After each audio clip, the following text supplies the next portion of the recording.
एक राजा ने अपने महल में गरीबों के लिए भोजन तैयार कराया, लेकिन दुर्भाग्यवश खीर में एक सांप गिर गया। किसी को भी इसका पता नहीं चला और वो खीर गरीबों में परोस दी गई और इसे खाने से सभी गरीबों की मृत्यु हो गई। ये देखकर राजा के होश उड़ गए। उसे लगा कि उस पर गरीबों की हत्या का पाप लग गया। पश्चाताप में वो अपना महल और राज्य छोड़कर जंगलों की ओर निकल पड़ा।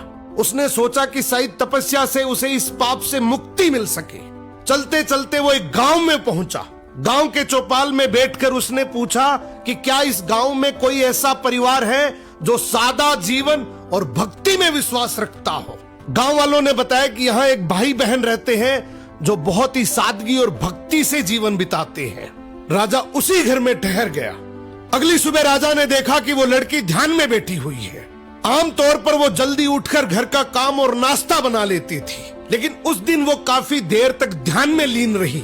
जब वो ध्यान से उठी तो उसके भाई ने कहा, बहन आज तुम देर से उठी हो, घर पर एक मुसाफिर ठहरा है, नाश्ता कराकर उसे जल्दी भेजना था।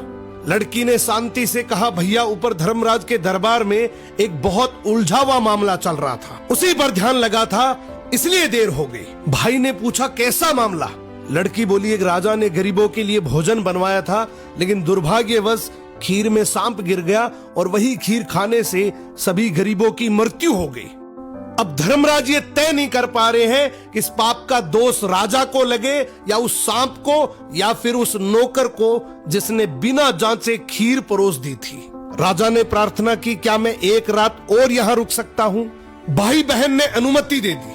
उधर गांव की चौपाल में दिन भर लोग बातें करते रहे कि पता है फला राज्य के राजा ने अपने राज्य के गरीबों को हटाने के लिए उन्हें जहरीला भोजन खिलाकर मरवा दिया। बिना सच जाने लोग निंदा करते रहे।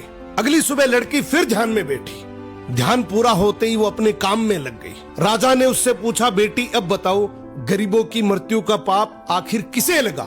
लड़की ने शांत स्वर में कहा, वो पाप उन लोगों को लगा जो चौपाल पर बैठकर बिना सच जाने निंदा कर रहे थे। राजा की आंखें भर आई, ये जानकर कि वो इसका दोषी नहीं है। जिंदगी में याद रखना, दूसरों के पाप गिनने वाला इंसान अक्सर अपने सर पर सबसे बड़ा पाप उठा लेता है।